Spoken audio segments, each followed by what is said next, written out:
To download a document, you can enter the document. Double click, going to open with Google Docs. It has opened in a new tab. Then I'm going to press File,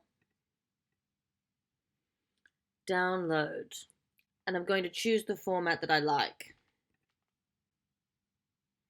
I can see here that my document has started downloading.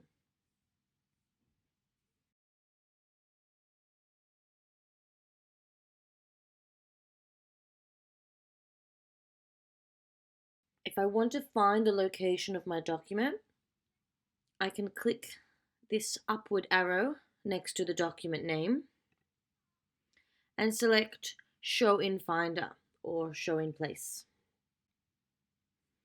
Here, it shows me that my document resume is in my Downloads folder.